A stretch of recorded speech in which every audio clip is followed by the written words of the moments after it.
Sound ఎలా పనిచేస్తుంది? Sound అంటే గాలి వైబ్రేట్ అవ్వడమే. నువ్వు ఒక హారన్ సౌండ్, అరుపు లేదా ట్రైన్ సౌండ్ విన్నప్పుడు అది గాలిలోని పార్టికల్స్ ని వేవ్ రూపంలో కదిలించడం వల్లనే. ఇప్పుడు నీకు అన్వాంటెడ్ నాయిస్ ని క్యాన్సిల్ చేసే ఒక వేవ్ ని క్రియేట్ చేయగలిగితే ఎలా ఉంటుంది అని ఇమాజిన్ చేసుకో.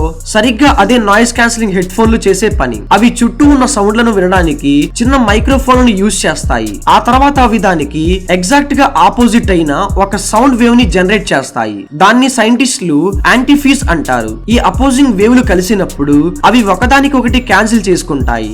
దీనికి డిస్ట్రక్టివ్ ఇంటర్ఫరెన్స్ అనే ప్రాసెస్ కారణం. కానీ ఇంకా ఉంది. ఈ హెడ్ ఫోన్లు నువ్వు వినాలనుకుంటున్న సౌండ్లను నీ ఫేవరెట్ ట్రాక్ లేదా ఒక పాడ్కాస్ట్ లాంటివి యాంప్లిఫై చేస్తాయి. సో నీకు ఎలాంటి డిస్ట్రక్షన్లు లేకుండా ఒక క్లియర్ ఇమ్మర్సివ్ ఆడియో ఎక్స్పీరియన్స్ దొరుకుతుంది. ఈ టెక్నాలజీ ఇంజన్ లో ఫ్రీక్వెన్సీ నాయిస్ లకు ముఖ్యంగా ఎఫెక్టివ్ గా పనిచేస్తుంది. అయితే చప్పట్లు కొట్టడం లేదా మనుషుల మాటలు లాంటివి షార్ప్ సౌండ్లకు ఇది అంత ఎఫెక్టివ్ గా ఉండకపోవచ్చు. కేవలం హెడ్ ఫోన్స్ తో మాత్రమే లేదు, ఇది ఎయిర్ ప్లేన్స్ లలో, కొన్ని హై ఎండ్ కార్లలో ఈ టెక్నాలజీ అంతటా ఉంది. నిశ్శబ్దంగా నీ చుట్టూ ఉన్న ప్రపంచాన్ని ఇంప్రూవ్ చేస్తుంది.